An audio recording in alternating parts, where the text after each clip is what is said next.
sur Radio Espace et Espace TV. Rejoindra sur ce plateau sur Radio Espace et Espace TV, le BIF. Sur Radio Espace et Espace TV, l'actualité. Il faut rappeler la réussite d'une transition se mesure par l'organisation d'élections libres, crédibles et transparentes selon plusieurs observateurs avertis aujourd'hui au-delà du fait que le sujet ne soit toujours pas à l'ordre du jour. Après 2 ans de transition, la question de l'organe devant organiser les futures élections crée une vague polémique au sein de la classe politique. Pourtant, le président de la transition a déjà tranché la question depuis Belleurette. Mamoudou Babila Keïta nous rappelle les faits. À Kaloum, 2 familles se trouvent déchirées dans une guerre de succession autour de l'héritage. Des noms dans toutes les parties disent être les petits-enfants. L'affaire remonte à plusieurs années. La justice guinéenne semble être le nœud du problème. Récemment, elle a décerné un acte pour déguerpir l'une des parties sur le terrain au profit de l'autre. CAPS également s'intéressera à ce dossier avec toute l'équipe. Eh bien, on reste avec cette autre actualité placée sous le thème études supérieures et pratiques professionnelles, le défi des compétences et de l'employabilité. La 4e édition du Forum de l'étudiant guinéen, FEG à l'abrégé, a pour objectif général d'offrir aux participants sur 3 jours un espace d'échange intellectuel, ludique, d'information, de sensibilisation, de vision, d'expérience et de collaboration entre acteurs de l'éducation, agents socio-économiques, personnalités publiques et intellectuelles des sociétés savantes autour des problématiques de l'employabilité. Et pour en parler aujourd'hui, nous recevons comme invité M. Kerno Amidouba. Il est le chef de cabinet du ministère de l'Enseignement supérieur, de la Recherche scientifique et de l'Innovation. Il sera notre invité dans un court instant. Mais avant, Babila, on reste avec cette actualité. On parle d'élection et surtout cette élection, on dit qui doit organiser les futures élections en Guinée. À date, on parle de MATD et de l'autre côté, certains militent pour le retour de la CENI, la Commission électorale nationale indépendante. Effectivement, Dima Milimono, vous allez permettre que je rappelle un pan du discours de la prise du pouvoir. Pour revenir, vous allez comprendre pourquoi je le fais. Et dans le discours que moi je considère comme étant le serment du coup d'État, le président il dit plus personne ne doit mourir pour rien, les Guinéens ne doivent plus mourir pour la politique, le Guinéen respecte sa parole. C'est ça la dignité, l'harmonie entre le dire et le faire. J'espère que cette fois-ci, nous allons arrêter de se battre pour rien, car la Guinée, elle est belle. Je m'arrête là. Ça, c'était le 5 septembre. La question qui divise aujourd'hui la classe politique, c'est par rapport à qui va organiser les futures élections si elles ont lieu. D'accord? Cette question, de quand disent qu'il faut revenir à la CENI, recomposer la CENI, et la question du fichier est là, alors que du côté du pouvoir, on parle du MATD. Et il y a des politiciens, pas plus mais également, qui soutiennent cette idée que c'est le MATD qui va organiser les élections. Il faut dire d'abord qu'il y a une loi qui gouverne les élections à la République de Guinée. Cette loi, n'est-ce pas, c'est la loi relative à la CENI. Mais bien avant, dans les autres pays, on dit la constitution est suspendue, mais ici on la dissout. Et après, il y a une ordonnance du président de la transition, l'ordonnance numéro 2021-001 PRG CNRD SGG du 17 septembre 2021 portant prorogation des lois nationales, des conventions, traités et accords internationaux en vigueur à la date du 5 septembre 2021. Oui. Ce n'est pas moi. C'est le président, c'est une ordonnance du président de la transition. Je cite la date du 17 septembre 2021, donc qui rétablit les lois nationales, d'accord? Donc toutes les lois organiques sont donc les lois nationales sont donc en vigueur. Et donc il y a une loi qu'on appelle ici la L016. La L016 portant composition, organisation et fonctionnement de la Commission électorale nationale indépendante CENI. Donc cette loi n'est pas exempte des autres. C'est une loi qui reste et demeure en vigueur sur la foi, n'est-ce pas, de l'ordonnance prise par le président de la transition. Que dit cette loi, Guiba Milimono, sur la CENI? L'article 1er On dit qu'il est créé une CENI. La CENI est chargée de quoi? C'est une institution dénommée Commission électorale nationale indépendante chargée de l'établissement et de la mise à jour du fichier électoral, de l'organisation du déroulement, de la supervision des opérations de vote et de la proclamation des résultats provisoires. La CENI est dotée de la personnalité juridique et de l'autonomie financière. Plus loin, l'article 2, on dit la Commission électorale nationale indépendante est chargée de l'organisation de toutes les élections politique et du référendum en République de Guinée. Donc c'est une loi qui reste encore en vigueur. D'accord? Dans cette même loi, l'article 8 vous dira les membres de la CENI sont nommés par décret pour un mandat de 7 ans. Pour un mandat de 7 ans non renouvelable. Et donc, la CENI qui était là n'avait pas 7 ans. On les a révoqués. Mais la loi créant cette CENI-là, cette loi reste encore en vigueur. On dit dans l'exercice de leurs fonctions, vous allez comprendre pourquoi je lis ces dispositions. Ça, c'est l'alinéa 2 de l'article 8 sur la CENI. On dit dans l'exercice de leurs fonctions, les commissaires de la CENI ne doivent ni solliciter, ni recevoir d'instructions ou d'ordre d'aucune autorité publique ou privée, y compris leurs structures d'origine. Ils n'obéissent qu'à l'autorité de la loi. Donc, ça veut dire, Guiba Milimono, que c'est tout ça, c'est pour garantir l'indépendance de l'institution électorale. D'accord? Et les commissaires, avant leur entrée en fonction, prêtent serment. Ils prêtent serment sur quoi? Moi, Babila Keïta, par exemple, je jure sur l'honneur de remplir fidèlement et loyalement mes fonctions de membre de la CENI, de n'obéir qu'à la seule autorité de la loi, de n'exercer aucune activité susceptible de nuire à l'indépendance, à la neutralité, à la transparence et à l'impartialité de la Commission électorale nationale indépendante, de garder scrupuleusement le secret des délibérations et du vote, même après la cessation de mes fonctions en cas de parjure que je subisse la rigueur de la loi. Voilà le serment que prêtent les commissaires de la CENI pour dire que cette institution doit être indépendante pour garantir la crédibilité, la transparence de tous les processus électoraux qui vont être organisés dans ce pays. Guiba Milimono, rappelez-vous, je suis parti de l'ordonnance du président. Au-delà de cette ordonnance, au-delà des dispositions de la loi organique sur la CENI, il y a en 2015, il y avait une mission d'observation électorale de l'Union européenne en République de Guinée. 2015. Dans les recommandations, dans le rapport, n'est-ce pas, de mission de cette délégation, il a été dit dans les recommandations qu'il faut garantir à tout citoyen le droit de se porter candidat conformément aux traités internationaux signés par la Guinée. Et donc, tous les citoyens se doivent ceux qui le désirent peuvent se porter candidat. La Guinée a ratifié des conventions, des traités internationaux qui exigent cela. Mais au-delà, par rapport à l'administration des élections en Guinée, cette mission a fait la recommandation dernière. Garantir l'indépendance et l'efficacité de la CENI, orienter la structure de la CENI vers une organisation purement administrative et technique afin de renforcer à la fois son indépendance et son efficacité. Cette nouvelle commission devra en outre tenir informées toutes les parties prenantes au processus sans discrimination et de façon régulière de l'ensemble de ses activités. Toujours, Guiba, c'est dans le souci de garantir l'indépendance et la neutralité de l'organe qui va être chargé de l'organisation des élections dans notre pays. Au-delà de cette disposition juridique, on en vient à la lettre de mission que le président de la transition a assignée à son premier ministre chef du gouvernement. Oui. Ça, c'était le 18 novembre 2021.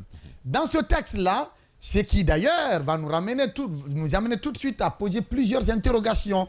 Dans cette note, vous avez les faits pour lesquels, ou en tout cas qui, selon les autorités de la transition, motivent, n'est-ce pas, le coup d'État, des dysfonctionnements des institutions constitutionnelles, une malgouvernance institutionnalisée, une corruption généralisée, une instrumentalisation de la justice, une politisation de l'administration publique, une montée en puissance du communautarisme, du régionalisme aux accents ethniques, une pauvreté endémique de nos populations, etc. Eh bien, après avoir évoqué, ça c'est le contexte justificatif du coup d'État, le président assigne à son premier ministre l'adoption d'une nouvelle constitution par voie référendaire. comme mission, c'est le Premier ministre, c'est sa feuille de route, c'est la mission. C'est sa lettre de mission. C'est sa lettre de mission. Assurer la continuité, garantir la qualité et la moralisation de la gestion publique. D'accord? Et plus loin, garantir un processus électoral inclusif, équitable, crédible et apaisé. Par rapport à cet objectif, c'est le troisième grand objectif assigné au Premier ministre. C'est-à-dire la troisième grande mission assignée au Premier ministre. La première, comme je l'ai dit, adopter une nouvelle constitution. Deuxième, assurer la continuité, garantir la qualité, la moralisation de la gestion publique. Troisième mission du Premier ministre, chef du gouvernement, garantir un processus électoral inclusif, équitable, crédible et apaisé. Dans cet objectif-là, le président dit, il instruit à son Premier ministre, réforme du système électoral et refonte du fichier. Mise en place d'un organe technique et indépendant de gestion des élections. Ça veut dire, le débat est clos. Mise en place d'un organe technique et indépendant de gestion des élections. L'organisation et enfin l'organisation d'élections libres et transparentes de la base au sommet. Ça veut dire, le président a tranché la question depuis le 18 novembre 2021 dans la feuille de route. Donc, ce qui veut dire que, conformément à cette lettre de mission, le MATD... Je vais en venir. Pourquoi? C'est pourquoi j'ai dit, à la suite de ça, il y a plusieurs interrogations. On quitte la lettre de mission du Premier ministre. Il y a un décret portant organisation, le décret 261 de 2021, 261 PRG, CNRD, SGG, portant mission et organisation du ministère de l'administration du territoire et de la décentralisation. Ce décret du chef de l'État, dans son article 1er, dit ceci. À ce titre, c'est-à-dire, le ministère de l'administration du territoire est chargé de... Les missions sont élaborées. La partie qui a un lien avec les élections, le président dit dans son décret que le MATD est chargé d'appuyer l'élaboration des textes législatifs et réglementaires relatifs au processus électoral, l'organisation des élections politiques et des référendums en République de Guinée. D'appuyer, c'est le français, j'insiste là-dessus, que le MATD est chargé d'appuyer l'organisation des élections. Je me répète encore une fois. Ça, c'est un décret du chef de l'État signé le 30 décembre 2021. Je mets ça de côté. Un autre instrument supranational, cette fois-ci, toujours qui recommande à nos États la mise en place d'organes techniques indépendants dans le cadre de l'organisation des élections, qui a le protocole additionnel de la bonne sur la démocratie et la bonne gouvernance de la CEDEAO, la prévention des gestions, des règlements de conflits, de maintien de la paix et de la sécurité. Donc, ce protocole-là a été ratifié par la Guinée. La Guinée est partie prenante à ce protocole-là. L'article 3 de ce protocole dit, Guy Bamilimono, les organes chargés des élections doivent être indépendants et ou neutres et avoir la confiance des acteurs et protagonistes de la vie politique. En cas de nécessité, une concertation nationale appropriée doit déterminer la nature et la forme des dits organes. Ça, c'est le protocole additionnel qui le dit encore, organes indépendants ou neutres. Pour renforcer cela, un autre élément, Djiba Milimono, ça c'est la charte africaine de la démocratie, des élections et de la gouvernance. Et de la gouvernance, cette charte, la Guinée a ratifié cette charte-là également. Il est dit là-dedans, dans cette charte, l'article 17 de la charte, de cette charte dit quoi? Les États partis réaffirment leur engagement à tenir régulièrement des élections transparentes, libres et juste, conformément à la déclaration de l'Union sur les principes régissant les élections démocratiques en Afrique.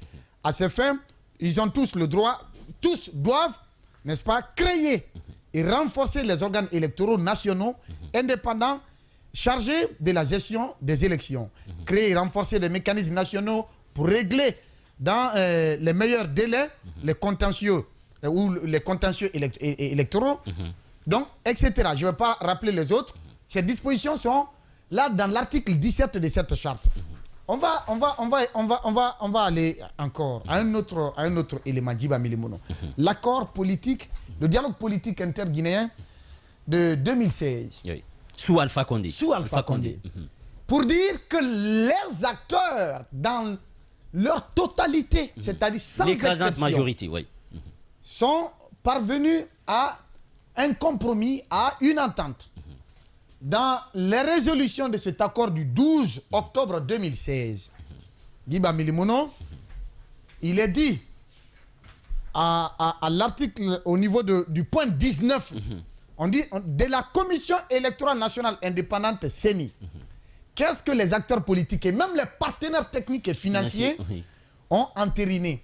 Il est dit ici que les partis au dialogue recommandent que la CENI poursuive les activités d'actualisation de la cartographie ainsi que toutes les autres activités dont l'incidence sur le type d'élection est nulle. Et plus loin, ils disent les partis conviennent au point 22 que la révision de la loi doit permettre, c'est-à-dire la loi sur la CENI, doit permettre la mise en place d'une CENI plus technique pour une meilleure gestion du processus électoral. Ce n'est pas moi qui le dis.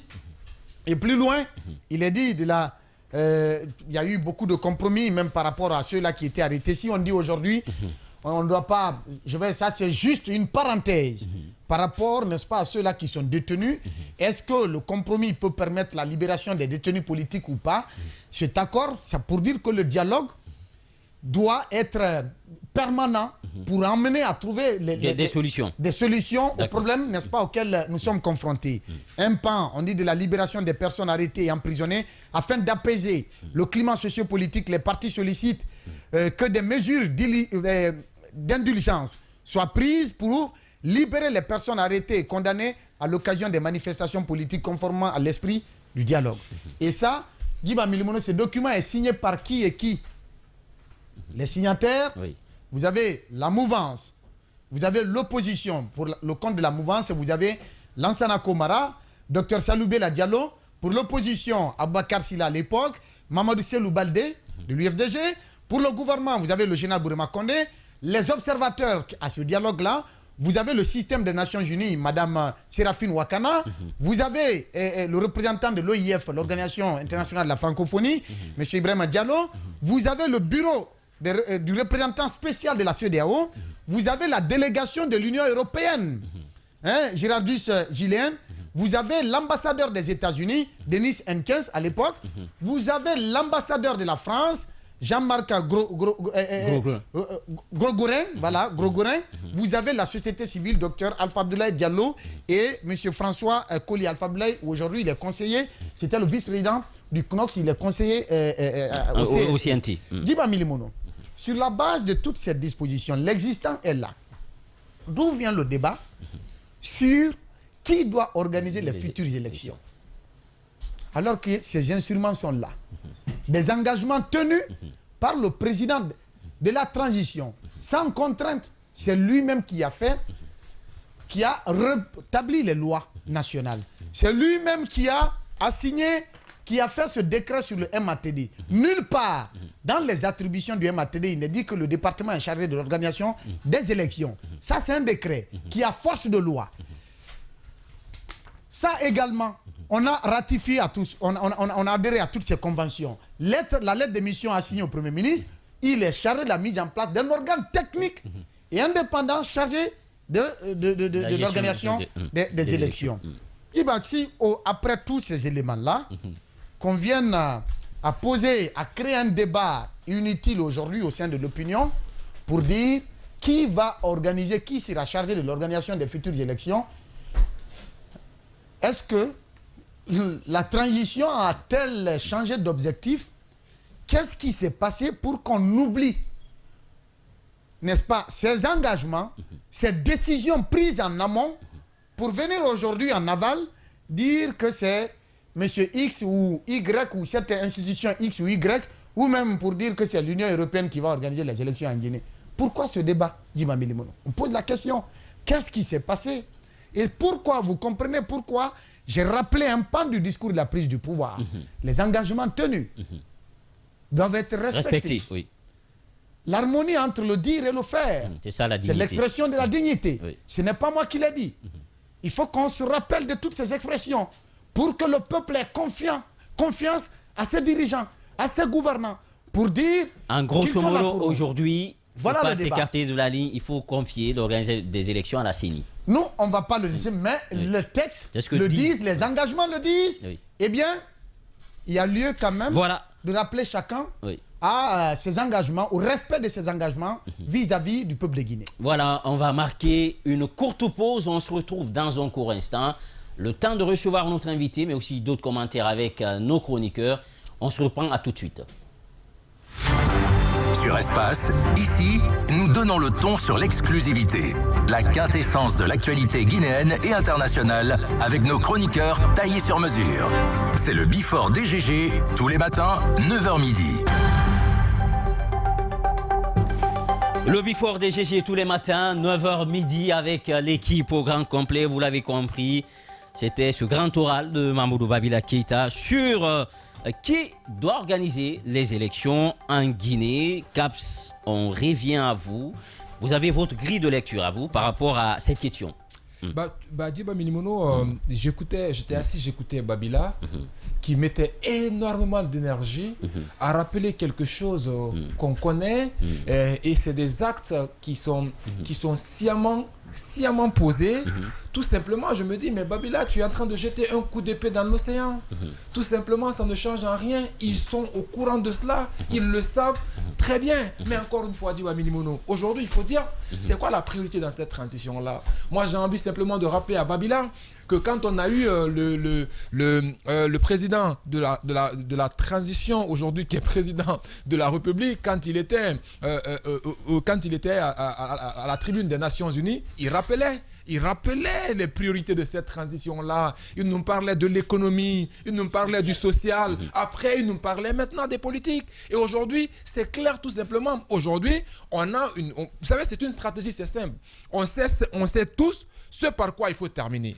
Mais puisqu'on veut gagner du temps, il faut distraire les gens, il faut orienter les gens vers une forme de diversion pour dire aux gens aujourd'hui, c'est le MATD qui va organiser les élections. Et maintenant, au lieu que les politiques ne puissent être focus sur l'essentiel, ils vont se mettre à discuter. Non, c'est pas le MATD qui organise, c'est la CENI qui organise les élections. Ils vont se mettre à tirailler sur ça et pendant ce temps-là, on est en train de perdre du temps. Et on sait pertinemment qu'à la fin, vers la fin de la transition, on va forcément revenir autour de la table. On va se dire, il faut s'accorder, il faut s'entendre. Tout le monde le sait, une transition, elle se gère par consensus. Une transition se gère par consensus. Tu mets autour de la table tous les acteurs par des compromis. Vous finissez, vous vous accordez sur un certain nombre de faits et là, comme cela, c'est une décision assumée de tous. C'est une décision acceptée et assumée et comme cela, on applique les choses. Mais aujourd'hui, ça saute aux yeux que ce n'est pas ça la priorité. La priorité aujourd'hui, elle est ailleurs.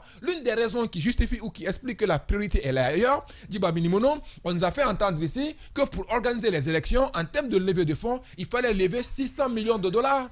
Et sur les 600 millions de dollars qu'il fallait lever, on a eu le PM qui nous disait au début que c'était 40 millions qu'on avait levé.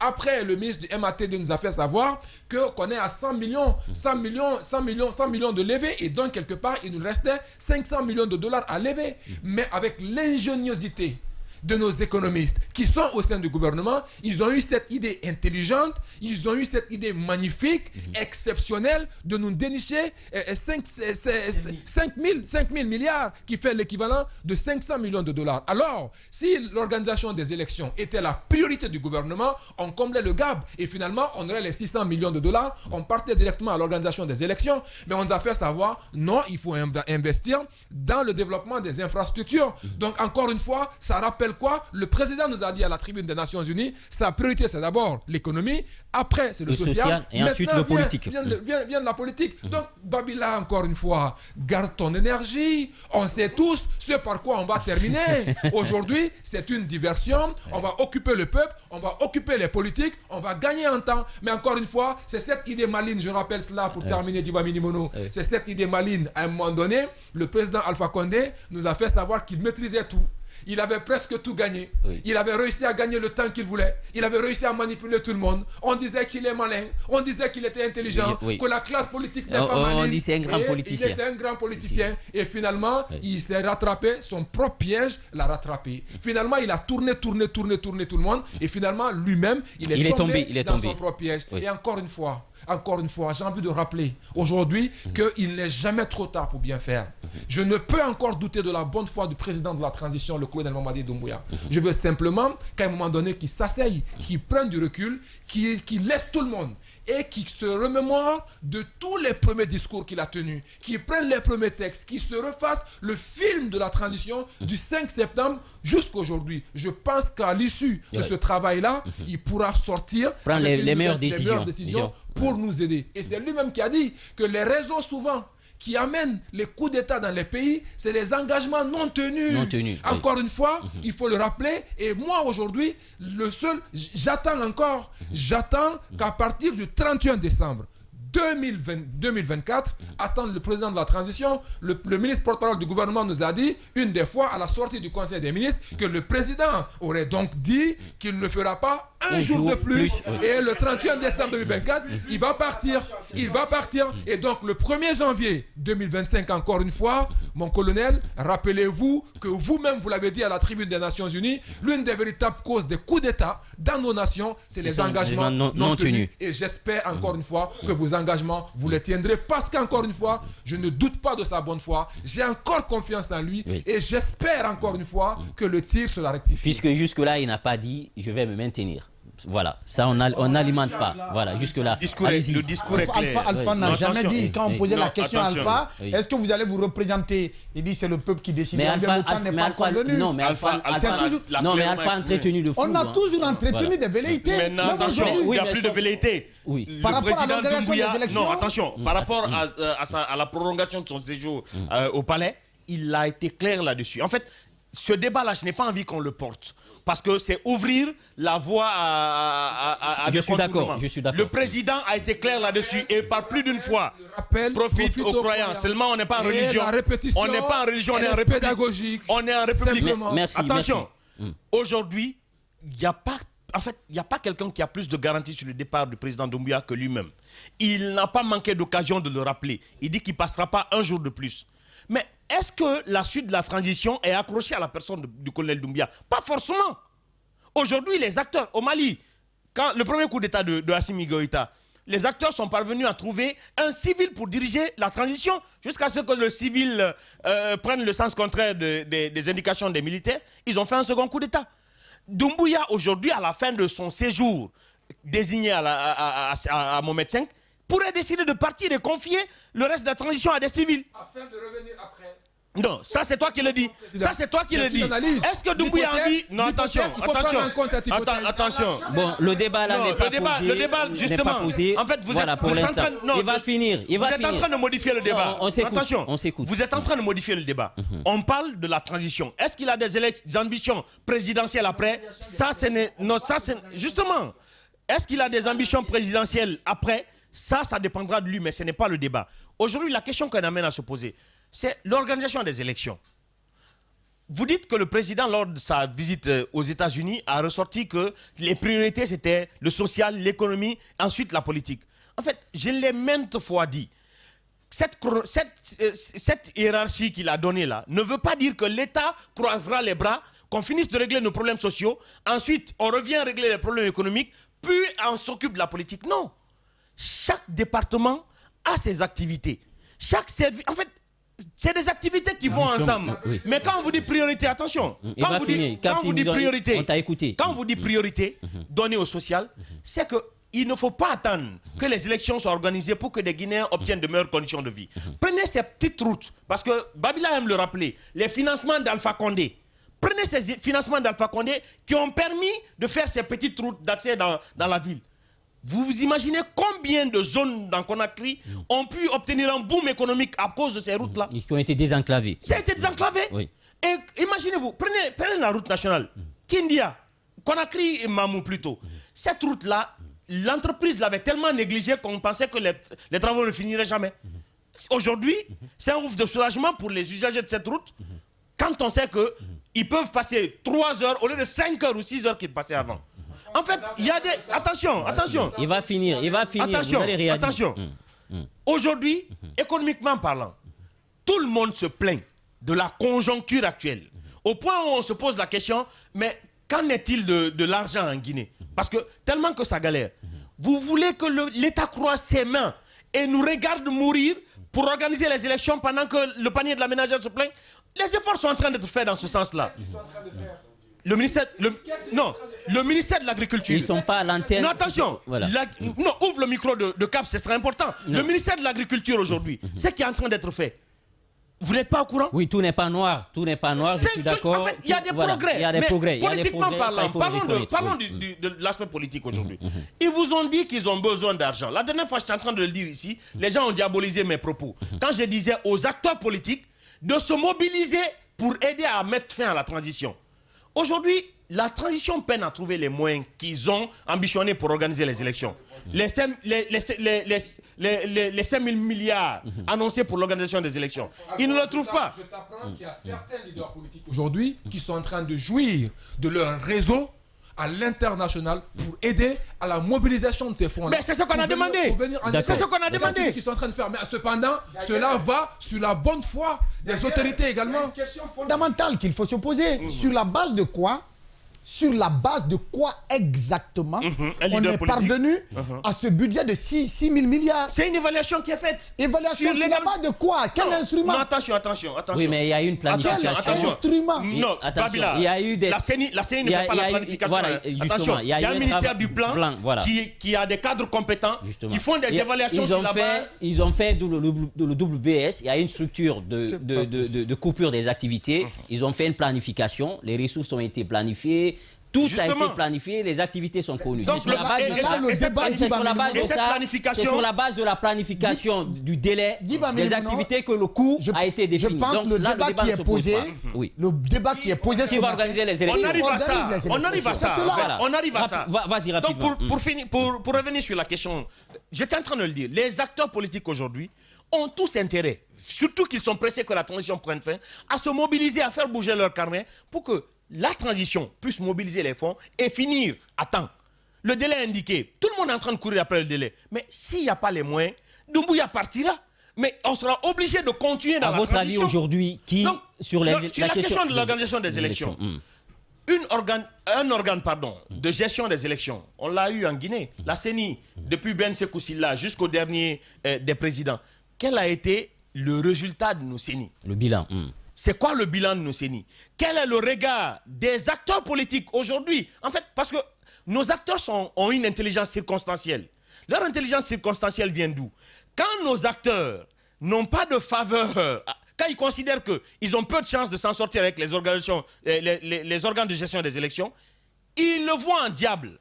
Combien de fois on a dénoncé nos CENI ici? Combien de fois? La simple différence, c'est que Alpha, c'est quelqu'un qui était politique, qui pouvait se présenter. Maintenant, aujourd'hui, on est en transition. Justement, aujourd'hui, dans tous les pays qui se respectent, et des pays qui se veulent respectueux, c'est le ministère de l'administration du territoire qui a l'autorité de l'organisation des élections. Puisque, Babila, je finis. J'ai dit des pays qui se respectent. Je dis des pays qui se respectent. Quels sont ces pays-là? En France, c'est pas un organe. Donc la Côte d'Ivoire ne se respecte pas? La Côte d'Ivoire ne se respecte pas. Le Sénégal ne se respecte pas? Bon, vous connaissez le passé politique de la Côte d'Ivoire par rapport à la Guinée? Babila, le passé politique de la Côte d'Ivoire. L'Union africaine ne se respecte pas? Voilà, l'Union africaine n'est pas une institution respectueuse? Vous l'avez compris, on va marquer une courte pause. On se retrouve dans un court instant juste après cette transition. A tout de suite.